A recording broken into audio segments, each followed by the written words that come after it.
ఓం శాంతి. 29/5/2024. మధురమైన పిల్లలు, స్మృతితో స్మృతి లభిస్తుంది. ఏ పిల్లలైతే ప్రేమగా తండ్రిని స్మృతి చేస్తారో వారి ఆకర్షణ తండ్రికి కూడా కలుగుతుంది. ప్రశ్న: మీ పరిపక్వ అవస్థ యొక్క గుర్తులేమిటి? ఆ అవస్థను పొందడానికి పురుషార్థాన్ని వినిపించండి. జవాబు: ఎప్పుడైతే పిల్లలైన మీ పరిపక్వ అవస్థ తయారవుతుందో అప్పుడు కర్మేంద్రియాలన్నీ శీతలమైపోతాయి. కర్మేంద్రియాల ద్వారా ఎటువంటి తప్పుడు కర్మలు జరగవు. అవస్థ అచలంగా స్థిరంగా అవుతుంది.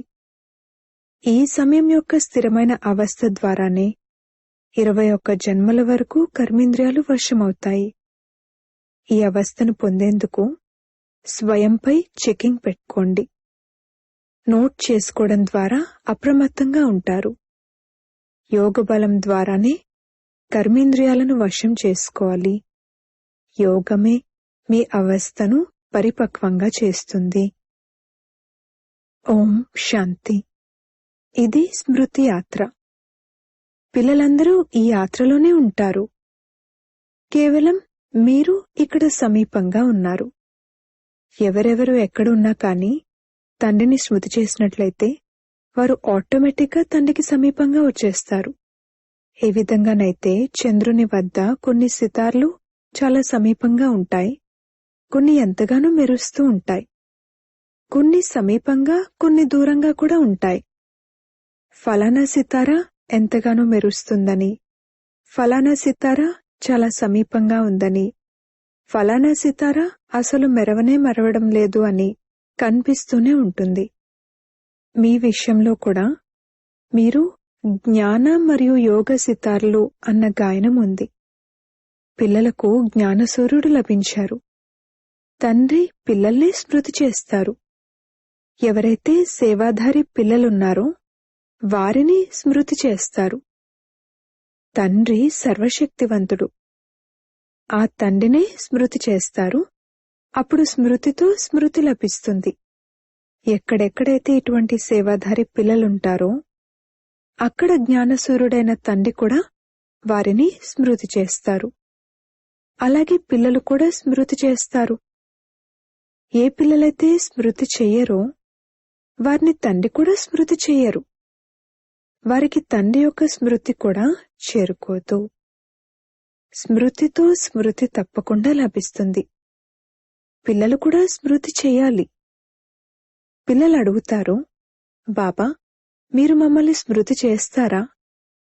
తండ్రి అంటారు, ఎందుకు చేయను? ఈ విధంగా తండ్రి ఎందుకు స్మృతి చెయ్యరు? ఎవరైతే ఎంతో పవిత్రంగా ఉంటారో మరియు తండ్రిపై ఎంతో ప్రేమ ఉంటుందో వారు ఆకర్షించడం కూడా అంతగానే ఆకర్షిస్తారు. ప్రతి ఒక్కరూ స్వయాన్ని ప్రశ్నించుకోవాలి, మేము ఎంతవరకు బాబాను స్మృతి చేస్తున్నాము? ఒక్కరి స్మృతిలో ఉండడం ద్వారా ఇక ఈ పాత ప్రపంచాన్ని మర్చిపోతారు. తండ్రినే స్మృతి చేస్తూ చేస్తూ వెళ్లి వారిని కలుసుకుంటారు. ఇప్పుడు ఆ కలుసుకునేటువంటి సమయం వచ్చింది. డ్రామా రహస్యాన్ని కూడా తండ్రి అర్థం చేయించారు.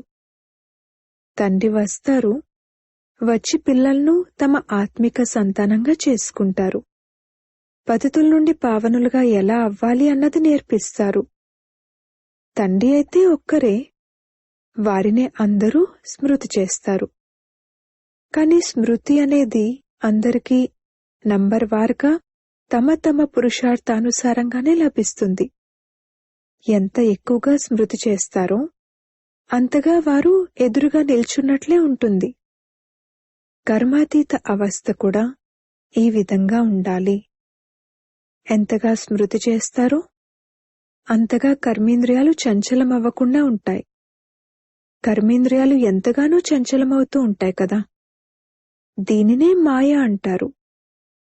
కర్మేంద్రియాలతో ఎటువంటి చెడు కర్మ జరగకూడదు.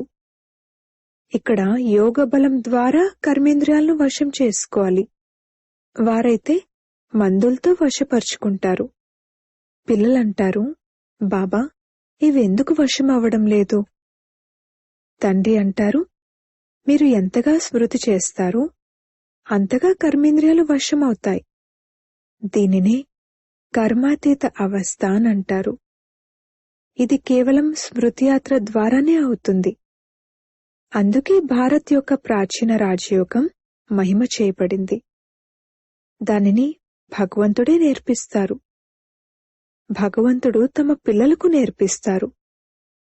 మీరు ఈ వికారీ కర్మేంద్రియాలపై యోగ బలంతో విజయాన్ని పొందేందుకు పురుషార్థం చేయాలి.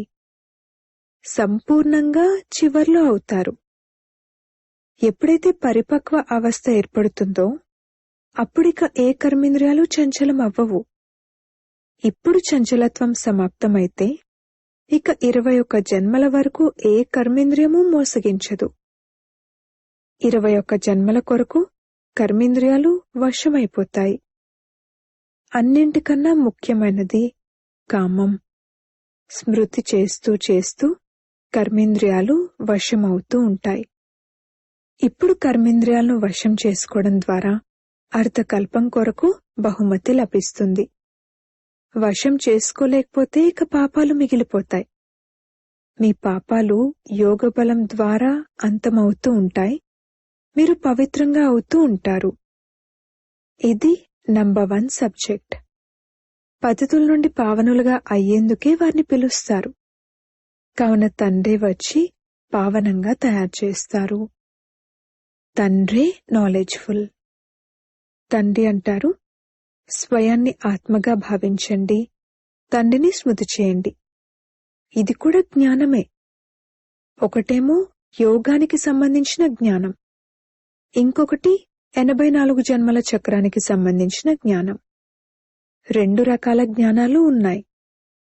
మళ్ళీ అందులో దైవీ గుణాలు ఆటోమేటిక్గా ఇమిడి ఉంటాయి.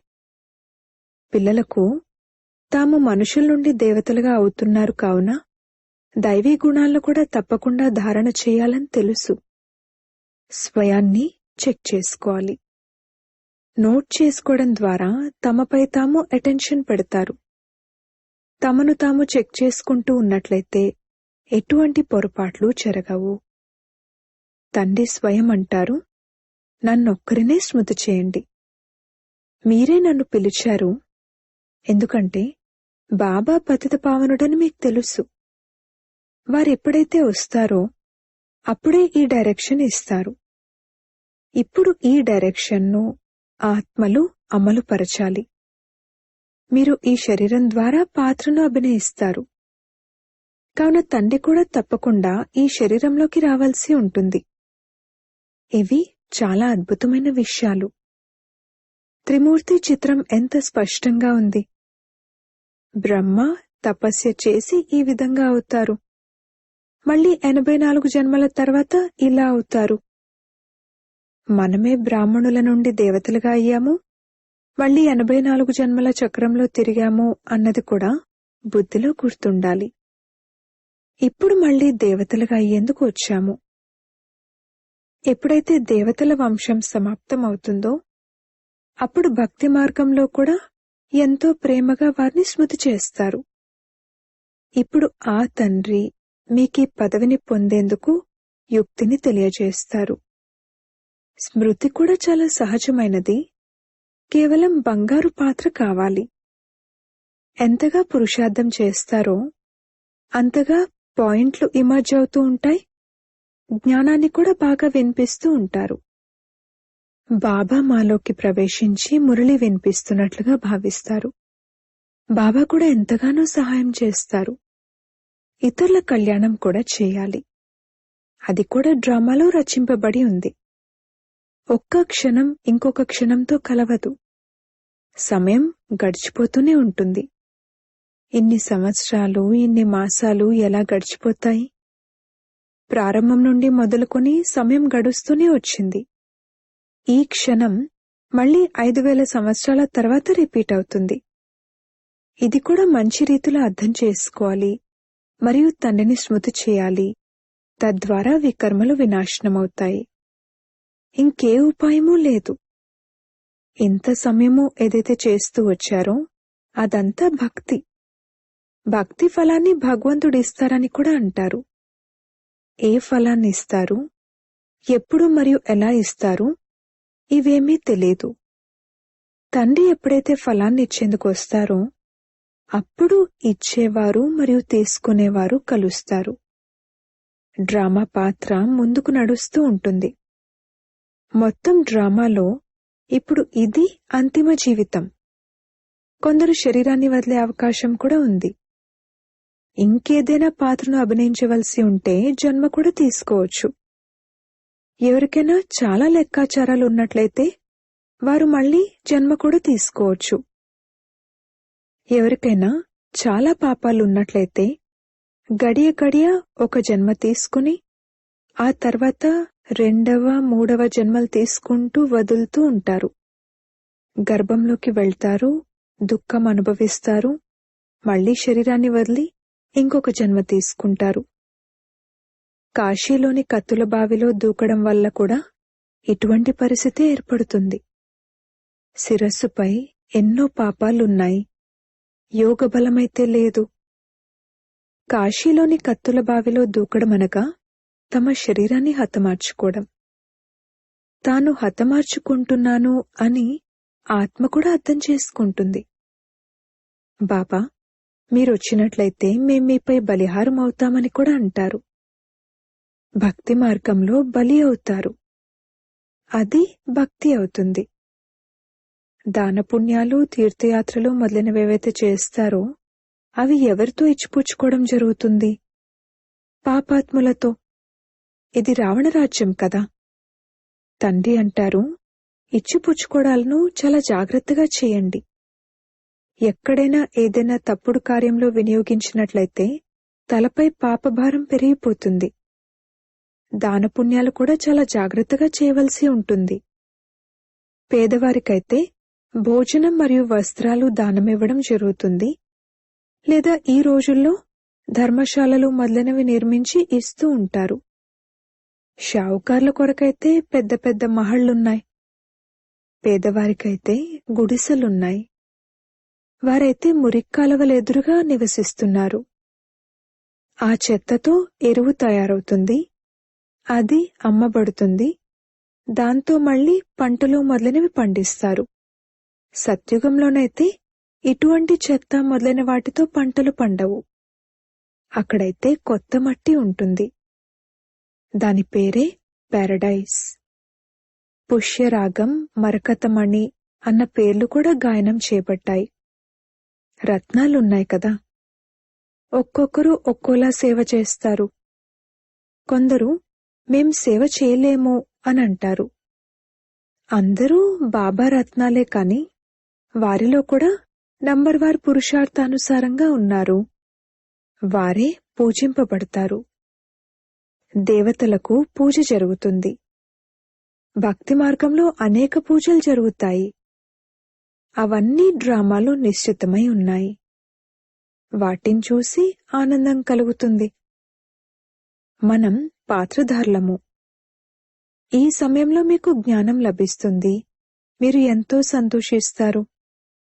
భక్తి యొక్క పాత్ర కూడా మీకుందని తెలుసు. భక్తిలో కూడా ఎంతగానో సంతోషిస్తారు. గురువులు మాల తిప్పమని చెప్తారు. ఇక అంతే, ఆ సంతోషంలో మాల తిప్పుతూనే ఉంటారు. కాని ఏమీ అర్థం చేసుకోరు. శివుడు నిరాకారుడు. మరి వారిపై పాలు, నీరు మొదలైనవి ఎందుకు పోస్తారు? విగ్రహాలకు నైవేద్యాన్ని అర్పిస్తారు. వారేమైనా తింటారా? భక్తి యొక్క విస్తారం ఎంత పెద్దది. భక్తి వృక్షము, జ్ఞానం బీజము. రచయిత మరియు రచనల గురించి పిల్లలైన మీకు తప్పింకెవరికీ తెలియదు. కొందరు పిల్లలైతే తమ ఎముకలను కూడా ఈ సేవలో స్వాహా చేస్తారు. ఇది మీ ఊహ అని మీతో కొందరంటారు. అరే, ఈ ప్రపంచం యొక్క చరిత్ర మరియు భౌగోళం రిపీట్ అవుతుంది. ఊహ అయితే రిపీట్ అవుతుందా? ఇది జ్ఞానం. ఇవి కొత్త ప్రపంచం కోసం కొత్త విషయాలు. భగవాన్ వాచ, భగవంతుడు కూడా కొత్తవారే. వారి మహావాక్యాలు కూడా కొత్తవే. వారు కృష్ణ భగవాన్ వాచ అని అంటారు. మీరు శివ భగవాను వాచ అని అంటారు. ప్రతి ఒక్కరి విషయాలు ఎవరివి వారివే ఉంటాయి. ఒకరివి మరొకరితో కలవవు. ఇది చదువు. స్కూల్లో చదువుతారు. ఇందులో ఊహ యొక్క విషయమే లేదు. తండ్రి జ్ఞానసాగరుడు, నాలెడ్జ్ఫుల్.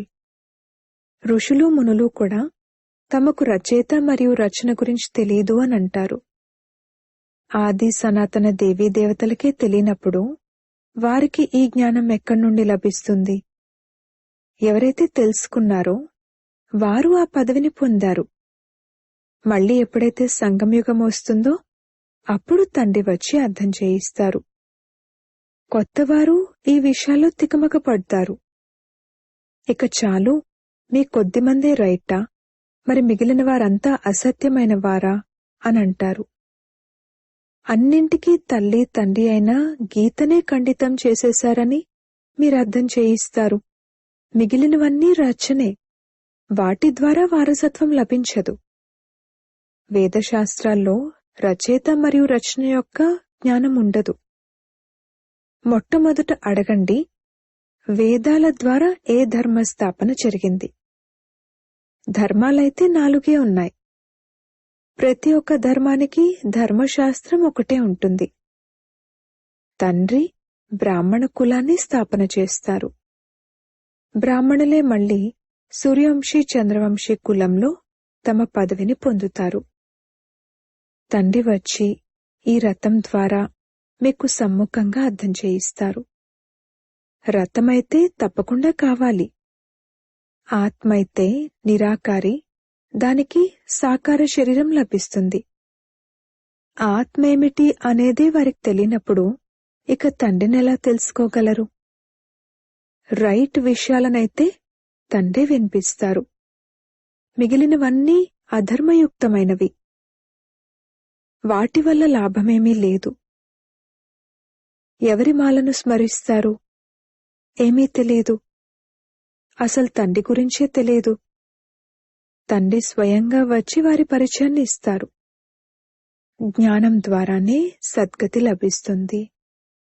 అర్ధకల్పం జ్ఞానం ఉంటుంది, అర్ధకల్పం భక్తి ఉంటుంది. భక్తి రావణరాజ్యం నుండి ప్రారంభమవుతుంది. భక్తి ద్వారా మెట్లు దిగుతూ దిగుతూ తమో ప్రధానంగా అయిపోయారు. ఎవరి కర్తవ్యం గురించి తెలీదు. భగవంతుణ్ణి ఎంతగా పూజిస్తారు, కాని అసలేమీ తెలీదు. అందుకే తండ్రి అర్థం చేయిస్తారు, ఇంతటి ఉన్నత పదవిని పొందేందుకు స్వయాన్ని ఆత్మగా భావించాలి మరియు తండ్రిని స్మృతి చేయాలి. ఇందులోనే శ్రమ ఉంది. ఒకవేళ ఎవరి బుద్ధి అయినా మందబుద్ధిగా ఉన్నట్లయితే ఆ మందబుద్ధితోనే స్మృతి చేయండి.